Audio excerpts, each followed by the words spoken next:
জয়গুরু জয়গুরু জয়গুরু। স্বামী প্রেমানন্দ সরস্বতী রচিত শ্রী শ্রী নিগমানন্দ কথামৃত গ্রন্থ থেকে কিছু অংশ পাঠ করছি। 23শে ভাদ্র সোমবার 1320 বঙ্গাব্দ। পিতা মাতা। শ্রী শ্রী ঠাকুর মধ্যাহ্ন আহারের পর ছোট চৌকির উপর বসিয়া তামাক খাইতেছিলেন। সেই সময় সরুরাম দাদা, কুঞ্জলাল চক্রবর্তী এবং আমি ঠাকুরের ঘরে ছিলাম। ঠাকুর প্রথমে বন্যা প্লাবিত দেশের বিবরণ, সেবকদিগের বিবরণ এবং অন্যান্য বিষয় আলোচনা করিয়া পরে বলিতে লাগিলেন, দেখো লোকের কি দুর্বুদ্ধি, আজকালের পিতামাতার কি চরিত্র। ছেলেরা যদি একটু ধর্ম সম্বন্ধে চিন্তা করিতে চায়, একটু খাদ্য আদিতে সংযমী হইয়া সাত্ত্বিকভাবে চলিতে চায়, তা পিতামাতার জন্য পারবে না। ছেলেপিলে যদি মদখোর মাতাল হয়, কি চরিত্রভ্রষ্ট হয়, ভ্রষ্টাচারী হয়, তাও ভালো। তবুও ছেলে যদি মাছ মাংস ত্যাগ করিয়া নিরামিষ আহারী হইয়া সন্ধ্যা পূজাদি কি সাধন ভজনাদি করিতে চায়, তা পিতামাতার কাছে ভালো বোধ হয় না, তা করিতে দিবে না। আর যদি ছেলে পিতামাতার কাছে বলে, আমি সাধন ভজন করিতে অমুক সাধুর আশ্রমে যাব, কি ভগবান লাভ করিবার জন্য সংসার ত্যাগ করিব বা সন্ন্যাস গ্রহণ করিব, আমাকে অনুমতি দাও, আমাকে আশীর্বাদ করো, যেন আমি ভগবান লাভ করিতে পারি, আমাকে হাসি মুখে বিদায় দাও, যেন আমি সাধনায় সিদ্ধি লাভ করিতে পারি, তা হইলেই পিতামাতার মাথায় যেন বিনা মেঘে বজ্রপাত হয়। ছেলের মৃত্যু হইলে পিতামাতা বরং সহ্য করিতে পারিবে, কিন্তু ছেলে যদি সন্ন্যাসী হইতে চায়, তা কিছুতেই সহ্য করিতে পারিবে না। সামান্য অর্থ উপার্জনের জন্য যদি সুদূর ইংল্যান্ড, আমেরিকা, জাপান, জার্মানি প্রভৃতি দেশে যাইতে চায়, তা হইলে পিতামাতা ছেলেকে হাসি মুখে বিদায় দিবে এবং সর্বান্তকরণে আশীর্বাদ করিবে। কিন্তু ছেলে সংসার ত্যাগ করিতে চাহিলে বা সন্ন্যাসী হইতে চাহিলে কিছুতেই অনুমতি দিবে না।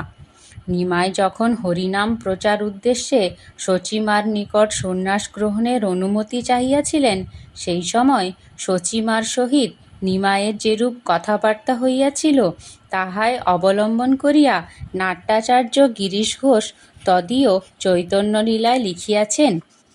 নিমাই বলছেন, মাতো সম্বর ক্রন্দন, অন্য অন্য জন নানা দেশ করিয়ে ভ্রমণ, আনে নানা রত্নধন।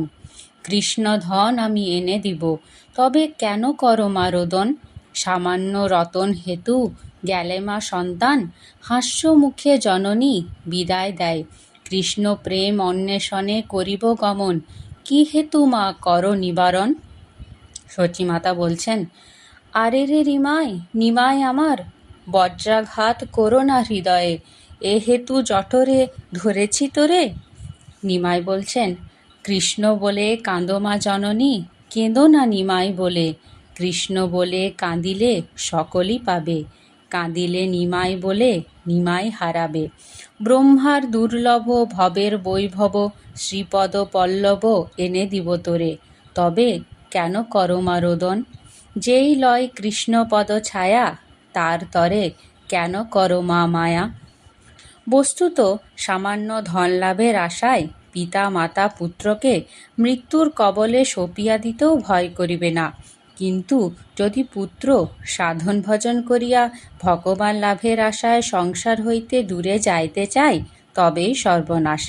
আজকালের পিতামাতাও যেমন পুত্রের প্রতি তাহাদের কর্তব্য প্রতিপালন করে না, আবার পুত্রেরাও পিতামাতার উপর তাহাদের কর্তব্য প্রতিপালন করে না।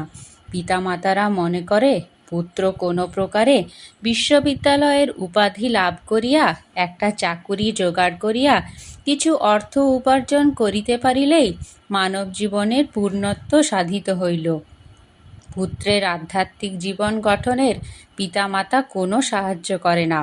যাহারা আধ্যাত্ম জীবনে উন্নত হইয়াছে, তাহারা পূর্বজন্মের সুকৃতির ফলে এবং নিজ চেষ্টাতেই হইয়াছে।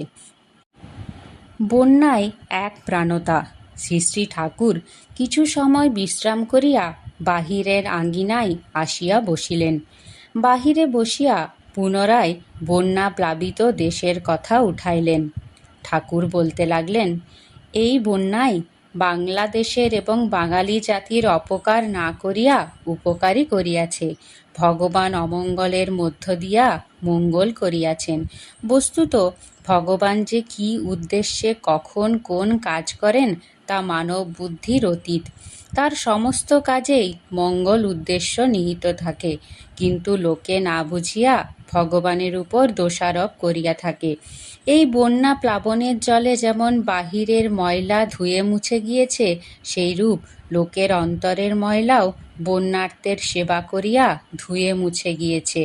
স্বেচ্ছাসেবকগণ সুখ দুঃখ মান অপমান ভুলিয়া প্রাণপণে বন্যা পীড়িত লোকের সেবা করিতেছে। কত স্কুল কলেজের ছেলে, কত বড় বড় লোক মান অপমান ভুলিয়া, কত শারীরিক কষ্ট সহ্য করিয়া বন্যার্তের সেবা করিতেছে। শোণিত সম কত অর্থ বন্যার্তের সেবায় লোকে অকাতরে দান করিতেছে। তাহা স্মরণ করিলে শরীর রোমাঞ্চিত হইয়া ওঠে, প্রাণ আনন্দে ভরিয়া ওঠে। এই যে পরদুঃখ কাতরতা, এই যে পরদুঃখ মোচনের ঐকান্তিক যত্ন চেষ্টা, পরস্পর সহানুভূতি, এক প্রাণতা, ইহা তো বাঙালি জাতির মধ্যে আর দেখি নাই বা শুনি নাই। এই বন্যা প্লাবনে বাঙালি জাতির অভ্যুদয়ের সূচনা করিয়াছে। এই বন্যা প্লাবনে বাঙালি জাতি বুঝিয়াছে, শুধু পরিবারের মধ্যে তাহার কর্তব্য সীমাবদ্ধ নয়, দেশের দশের প্রতিও তাহার কর্তব্য আছে। তাহার ক্ষুদ্র পরিবার বৃহৎ পরিবারেরই অংশ। বৃহৎ বা সমষ্টি পরিবার পীড়িত হইলে তাহার অংশ নীরব থাকিতে পারে না। যেমন শরীরের কোনো অংশ পীড়িত হইলে সমস্ত শরীরটাই অসুস্থ বোধ হয়, তদ্রূপ সমাজরূপ সমষ্টি শরীরের কোনো অংশ অসুস্থ হইলে ব্যষ্টি পরিবাররূপ শরীরও অসুস্থ হয়। কেবল নিজকে নিয়ে থাকিলে চলিবে না, অপরের জন্যও ভাবিতে হইবে। এই শিক্ষাই বন্যা প্লাবনে বাঙালি শিখিয়াছে। ১লা আশ্বিন বুধবার ১৩২০ বঙ্গাব্দ। প্রারব্ধ কর্ম। সন্ধ্যারতির পর শ্রী শ্রী ঠাকুর তাহার ঘরে ছোট চৌকির উপর বসিয়া তামাক খাইতেছিলেন। আমরা প্রণাম করিয়া নিকটেই দাঁড়াইয়া রহিলাম। নানা প্রকার আলোচনা হইতে লাগিল। প্রথমে কর্মভোগ সম্বন্ধে আলোচনা আরম্ভ হইল। অতুল দাদাই প্রথমে প্রশ্ন করিলেন, স্থূলদেহ ব্যতীত কি প্রারব্ধ কর্ম ভোগ হইতে পারে না? ঠাকুর উত্তর দিলেন, স্থূলদেহ ব্যতীত প্রারব্ধ কর্ম ভোগ হইতে পারে, তবে সঞ্চিত ও ক্রিয়মান কর্মের ভোগ স্থূলদেহ ব্যতীত হইতে পারে না। আমাদের স্থূলদেহ ব্যতীত সাংস্কারিক দেহ আছে। জীবের স্থূলদেহ বিনষ্ট হইলে জীব সাংস্কারিক দেহ আশ্রয় করিয়া থাকে। স্থূলদেহ বিনষ্ট হইয়া গেলে তার কর্ম বন্ধ হইয়া গেল বটে, কিন্তু কর্মভোগ শেষ না হইলে তার মুক্তি হইবার উপায় নাই। জীবকে সঞ্চিত কর্ম ভোগ করিতে হইলে তাহাকে জন্মগ্রহণ করিতে হইবে। ক্রিয়মান কর্মের ভোগ বর্তমান দেহেও হইতে পারে। এরপর স্বামী প্রেমানন্দজি আবার প্রশ্ন করলেন, এই অবস্থায় যদি তার জ্ঞান হয়, তাহা হইলেও কি কর্মভোগ করিতে হইবে? ঠাকুর বললেন, হ্যাঁ, সঞ্চিত ও ক্রিয়মান কর্ম ভিন্ন। প্রারব্ধ কর্ম ভোগ করিতেই হইবে। সঞ্চিত ও ক্রিয়মান কর্মের ভোগ বন্ধ হইয়া যাইবে। আবার স্বামী প্রেমানন্দজি প্রশ্ন করলেন, কর্মভোগ শেষ হওয়ার পূর্বেই যদি সে ভগবানের কৃপা লাভ করিতে পারে, তাহা হইলে কি ভগবান তাহাকে কর্মভোগ হইতে নিষ্কৃতি দিতে পারেন না, কিংবা তাহার কর্মের ভোগ শক্তি নষ্ট করিয়া দিতে পারেন না? ঠাকুর উত্তর দিলেন, তোমাদের এরূপ ধারণা হওয়াই ভালো। ভগবান সবই করিতে পারেন বটে, তার অসাধ্য কোনো কাজই নাই, কিন্তু তিনি তা করেন না। তিনি যেমন দয়াবান তেমনই ন্যায়বান। ভগবান পক্ষপাত শূন্য। ভগবান ভক্তকে ভালোবাসেন বলিয়া কি তার প্রতি এক ব্যবস্থা করিবেন এবং অভক্ত বা অন্যের প্রতি আরেক ব্যবস্থা করিবেন? ভক্তকে কর্মভোগ হইতে নিষ্কৃতি দিবেন আর অন্যকে কর্ম ভোগ করাইবেন? এরূপ বৈষম্যপূর্ণ বিচার ভগবান করিতে পারেন না। ভক্ত কি আর ভগবানের নিকট কর্মভোগ হইতে নিষ্কৃতি পাইবার জন্য প্রার্থনা করে? ভক্ত চায় তাকে তার প্রেমে, তার আনন্দে আত্মহারা হইয়া যাইতে। তার এ রক্ত মাংসের দেহ যা হয় হোক, পুজ রক্ত নির্গত হয় হোক, নরকে যাইতে হয় হোক, কোনো অবস্থাতেই ভক্তের ভ্রুক্ষেপ নাই। সে শুধু প্রাণের ভিতরে ভগবানকে লইয়া থাকিতে চায়। কর্মভোগ ভক্ত ও জ্ঞানী যেরূপ হইবে, অভক্ত অজ্ঞানীরও সেই রূপ হইবে। স্থূল দেহের ক্রিয়া সকলেরই সমান। মহাপ্রভু গৌরাঙ্গদেব যে সময় দাক্ষিণাত্রে ভ্রমণ করিতে গিয়াছিলেন, সেই সময় গোপাল চক্রবর্তী নামক একটি কুষ্ঠরোগীর গৌরাঙ্গদেবের স্পর্শমাত্র সম্পূর্ণ কুষ্ঠ সারিয়া গেল। আর গৌরাঙ্গদেবের অন্যতম প্রধান পার্ষদ এবং তার অতি প্রিয় ভক্ত সনাতন গোস্বামীর গৌরাঙ্গদেবের সেবা করিয়াও কুষ্ঠরোগ হইল।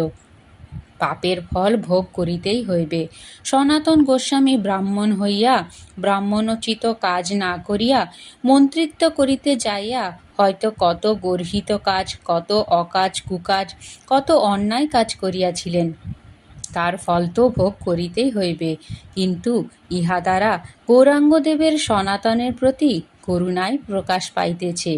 এই সামান্য কষ্টের ব্যাধির দ্বারা সনাতন গোস্বামীর হয়তো কত গুরুতর পাপ নষ্ট করিয়া দিয়াছেন।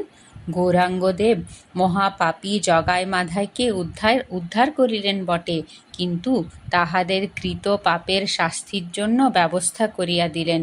গঙ্গার ঘাটে যত লোক স্নান করিতে আসিবে, তাহাদিগের প্রত্যেককে প্রণাম করিয়া ক্ষমা প্রার্থনা করত প্রসন্ন করিবে।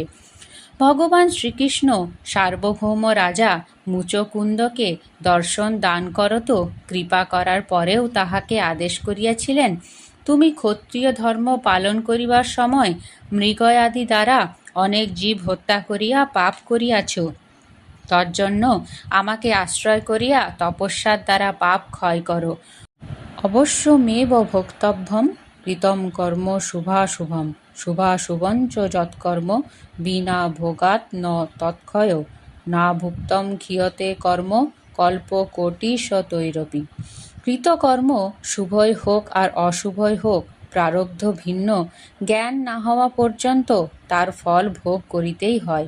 তবে ভগবান যখন গুরুরূপে আসেন, তখন তিনি ইচ্ছা করিলে শিষ্যের প্রারব্ধ ভোগ নিজে ভোগ করিয়া তাহাকে প্রারব্ধ ভোগ হইতে নিষ্কৃতি দিতে পারেন, কিংবা বহুদিন ব্যাপী শিষ্যের যে প্রারব্ধ ভোগ করিতে হইবে, সেই প্রারব্ধ ভোগ গুরুতে ইচ্ছা করিলে অল্প সময়ের মধ্যে ভোগ শেষ করাইয়া দিতে পারেন। ফলত প্রারব্ধ ভোগ একজনকে করিতে হইবেই। সাধারণ লোক মনে করে মহাপুরুষ বা সাধুদিগের কোনো ব্যাধি হয় না। তাহাদিগের ব্যাধি দেখিলে মনে করিয়া থাকে তার পাপ ছিল, তাই ব্যাধি হইয়াছে। আচ্ছা, রামকৃষ্ণ পরমহংসদেবের কী পাপ ছিল যে তার ব্যাধি হইয়াছিল? কুমার ব্রহ্মচারী নামে মাত্র বিবাহ করিয়াছিলেন, স্ত্রীকে মা ব্যতীত অন্যভাবে ভাবিতেন না। তার কি পাপ হইতে পারে? তবে তার এ ব্যাধি হইল কেন? তিনি ভক্ত শিষ্যদিগের পাপ নিয়াছিলেন। ভক্ত শিষ্যদিগের হয়তো সেই পাপ ভোগ করিতে হইলে কত কষ্ট ভোগ করিতে হইত, তাই তিনি নিজে সে পাপ নিয়া অতি সহজে জীর্ণ করিয়াছিলেন। সাধারণ লোক হইলে এ ব্যাধিতে অস্থির হইয়া যাইত, কিন্তু পরমহংসদেব এই ব্যাধি লইয়াও হাসিয়া হাসিয়া এবং উৎসাহী হইয়া ভক্তগণের সহিত কথা বলিয়াছেন। সাধারণ লোক যে ব্যাধিতে যেরূপ কষ্ট পায়, ভক্ত ও জ্ঞানী সে ব্যাধিতে সেরূপ কষ্ট পান না। কেননা তাহাদের প্রাণে আনন্দ আছে এবং তারা মনে করেন এ দেহ তো আমি নই, সুতরাং দেহের ব্যাধিতে আমার কি। তাই সাধু মহাপুরুষদিগের সাধারণ লোকের মতো অত কষ্টবোধ হয় না। তবে দেহের ক্রিয়া সকলেরই সমান হইবে। জয় গুরু, জয় গুরু, জয় গুরু।